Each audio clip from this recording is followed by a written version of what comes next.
The measles outbreak has now spread to 13 states and shows no signs of slowing down. The virus claimed the life of a little girl in rural West Texas in February this year, and this marked the first death from the measles virus in over a decade. A second life was lost to the virus earlier this week of an adult in New Mexico who is reported to have been unvaccinated.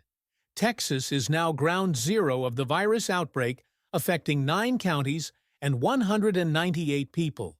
The outbreak has predominantly affected children, with over 140 cases occurring in individuals under 18 years of age. The Texas Department of State Health Services reports that over 80 of the confirmed cases involved individuals who had not received the measles, mumps, and rubella MMR vaccine. Health professionals have repeatedly pointed out that there is a link between vaccinations and the prevention of disease.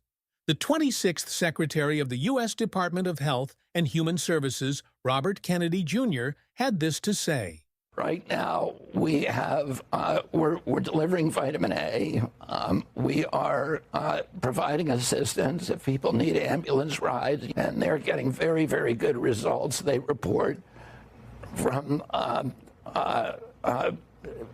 budesonide, which is a steroid. It's a 30-year-old steroid, and clarithromycin, and also cod liver oil, which has high concentrations of vitamin A and vitamin D.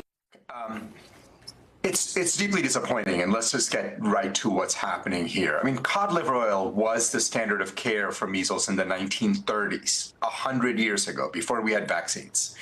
That is not the standard of care today. Now, vitamin A is an important thing, particularly in Africa or in other places where there's widespread deficiency. We use it, but it is not a real treatment for somebody who's otherwise healthy and has gotten measles. So let's be clear, this is the most contagious virus known to man, measles. And once immunity levels, vaccination levels fall below 95%, the virus is able to spread. You have communities with 80, 85% vaccination rates.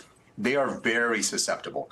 If you have a community where, let's say, the vaccination rate is 95 or 98%, one case that comes in from the outside is not going to spread in any meaningful way. So I'm worried about places that have low vaccination rates. Obviously, Texas is one of them, Idaho, Alaska. There are many places in the country where we have seen very low vaccination rates. They might see very large outbreaks, and we've got to get on top of it because you're going to see a lot of kids and some adults getting very sick. Before we had vaccine, 400 to 500 children died in the United States each year of measles and its complications. Measles is not trivial. Our health secretary should be talking every single day about the importance of vaccinations and making sure that everybody who's eligible gets a vaccine. Instead of that, he's distracting us with budesonide and cod liver oil and other things that really are not going to make a difference in preventing illness and saving lives.